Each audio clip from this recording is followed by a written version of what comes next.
happening, Choom? Chooms and all my Choombadas. Oh yeah, did you know that's from an African language? It means friend. I think I'm amongst friends, and if I'm truly amongst friends, I hope y'all have already watched my first presentation, because I need y'all to be knowing what was said in there, so I ain't got to repeat myself, because I ain't too good at doing that. But I am going to catch y'all up to speed, because I don't want y'all lame in the brain when I take y'all to the land of fame, the ATL. See, you got to check that there. You got to check that history. You got to know why we even where we at right about now. You know what I'm saying? But don't worry, I'm going to take you through there. Take you through there. But first, let me get y'all caught up to speed. First and foremost, the year is now 2080. Yeah, you heard me right. 2080 in the NUSA. The new United States of America. Yeah, exactly. And ain't too much shit done changed. It's about the same, but I will tell you this. Technology's on fire like it's never been before. Technology can be a very addictive drug, especially for Southern warlords like one Governor King Gardner, the head of plantation. Yeah, I said plantation. Sounds real progressive, doesn't it? And no, he's not a true gardener, even though he'd like you to think so. Nah. He ain't never picked a damn thing in his life but his nose and maybe his ass. And every Christmas he dresses up like Santa Claus, because the motherfucker know what he look like. But don't fool yourself for a second. Read the sign. Plantation now and forever. He means that. And he means it by any means to keep control.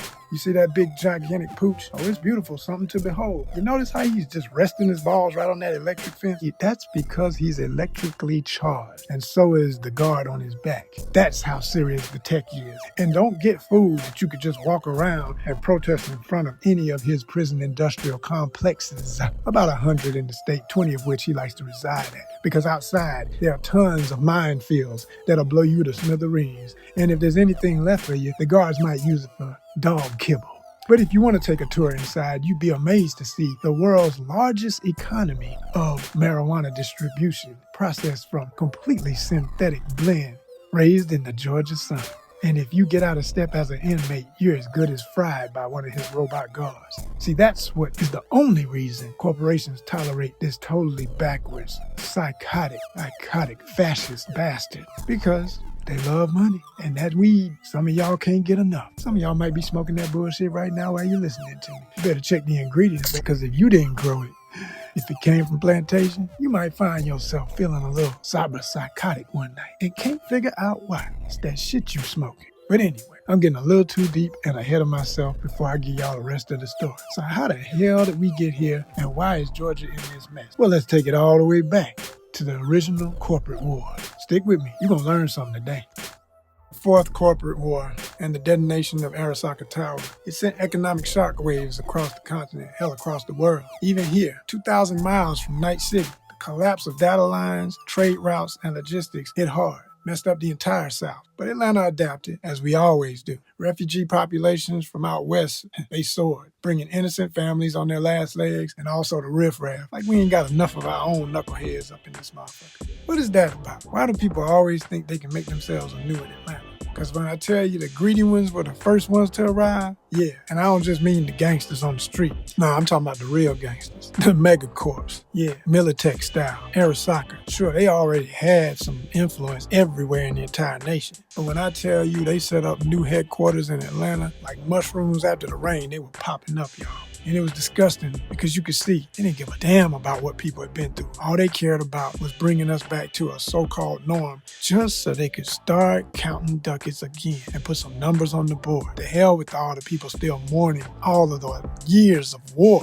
They don't give a shit. They want you to forget all of that in a matter of 2 years, or just pretend it didn't even happen, and have the audacity to give you all kind of weird curriculum in your schools to manipulate the minds of your children so that even they sometimes forget, unless they got some real ones around them to tell them how it was, like I'm telling y'all right now. Petrochem, Biotechnica, and smaller megacorps in the southern region built new hubs across Fulton County and all of its bordering counties. DeKalb, Cobb, Clayton, Coweta, Fayette, Douglas, Cherokee, Forsyth, and Gwinnett. But here's something to understand about them last ones I mentioned. Gwinnett, Forsyth, Cherokee, yeah, they pretty much went the way of, no, ain't no pretty much. That's right, King took them. and we can't seem to get them back. Don't get me wrong, there's some good people up there, and they don't want to have nothing to do with that motherfucker's regime. It don't matter, because what King wants, King takes. And so he has his militia-style police, and they are the normal group that you see on the streets every day, the beat cops, the squad car agents. They're easy to identify. Then there's another group that's within that group, known as the Red Dog. And they are lethal, savage at best. They usually hunt at night, and they literally go into people's homes and kidnap them. In some cases, whole family. And you might say, where's any form of voting? Who controls these maniacs? How does this go on and on and on? Well, people, this is a different reality. One I hope none of y'all ever have to live, because the only way you can get this to stop is to meet a bullet with a bullet, a grenade with a grenade.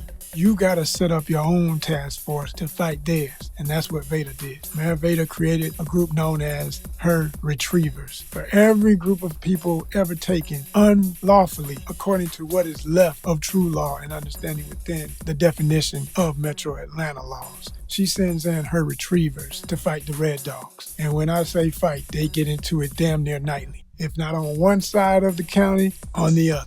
And when I say the county, I do mean the entire metro as a whole, because all of these counties that are left under the guidance of the mayor have to stay together, even though they're constantly being pushed to side with plantation. And they have their own mayors within. Let me break that down for y'all. So there's still a mayor system within the counties who participate in the new Metro ATL, but there's only one mayor supreme, and that is Mayor Vader. Some fans of her even call her Governor Vader, a term she takes very lightly and loves the sound of, but doesn't want any part of anything that puts her closer to the name of Governor King Gardner. Hell no. So with the other mayors, all of them in bed with various corporations, they simply look to Vader's guidance to see if she's lending enough profit for them to stay in total support of the concept of a metro.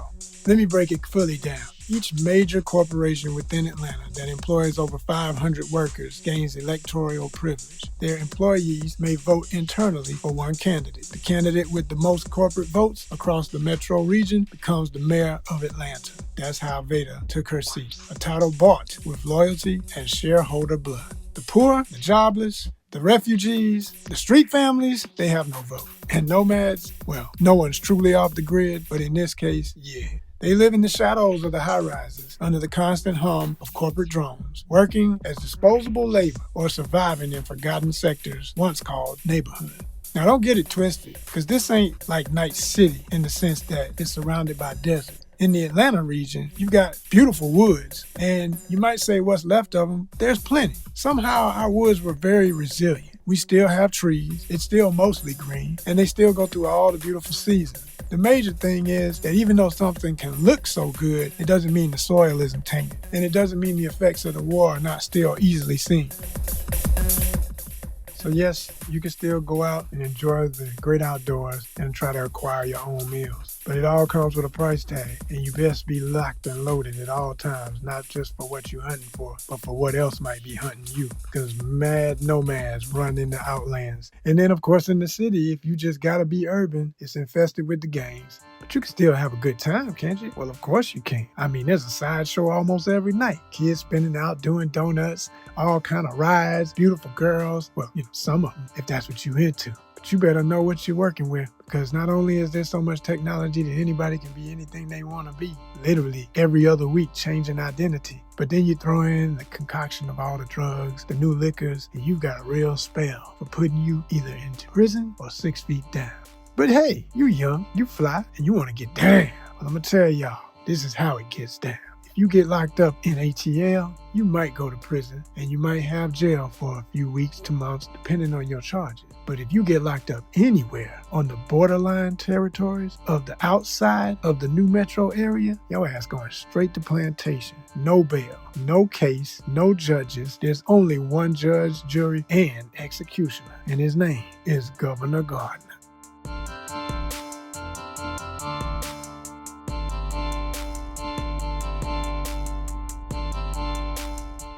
You see all that green on the map? That's where the wars are going on, contesting the rule of Gardner. And the only hope for us winning that big war is this beautiful lady, our great mayor, Asha Vader, and her corporate liaison seat, Miss Akeisha Thomas Jackson. Yes, Akeisha. Don't mess with her name and don't misspell it. She's a tough cookie. You can't play with the world's greatest corporations and not just be a a beautiful smile. She'll put a foot in your ass to protect Atlanta. You better believe it. She homegrown too. Both of them are. And I'm proud to say that they're friends of my elite organization. Now, when we talk about her regular, everyday police force, well, let there be a disaster in the city and them fools might be at the local Fi-Fi Donuts. Because that hot sign done come on. Shit.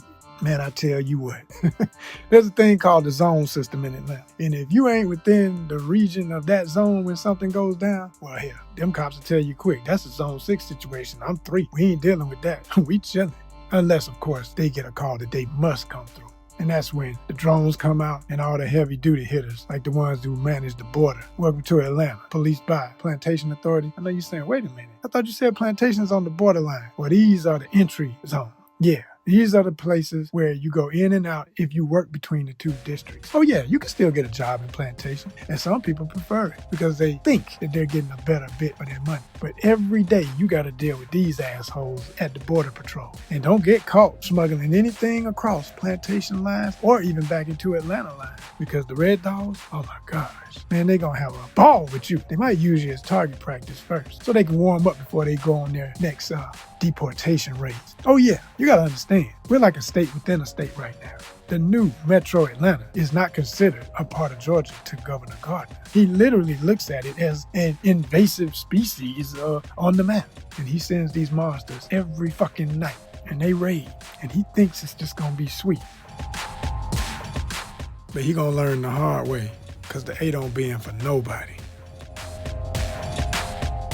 Y'all be sure y'all come back now, you hear? Because I got a whole lot of more stories to tell y'all. Everything from the nomads and who's beefing, back into the city, of course the mayor's continuous battle. One county at a time, we gonna win. Because don't nobody party like us, but you gotta be careful. Because these gangs out here, oh yeah, I'm gonna tell you about them. Everything from the Tiger Stripes, a cosplay gang based on hip-hop and anime and manga culture. Its biggest legendary member, Clayco Chun, who became one of the greatest hip-hop MCs in the history of the city, and the beef that almost ended his life and his whole career. Plus, we're gonna get into the femme fatales that I roll with, show you how I clean up like a boss and can get it in any environment. Because if you're gonna be a fixer in this town, you better be able to deal with everybody. And I mean everybody. It's all in the next episode. Gonna be some of the finest women you ever seen in your life. You do not wanna miss this. Please believe it. A-Town style. Don't nobody do it better. We the pride of the South, forever and a day.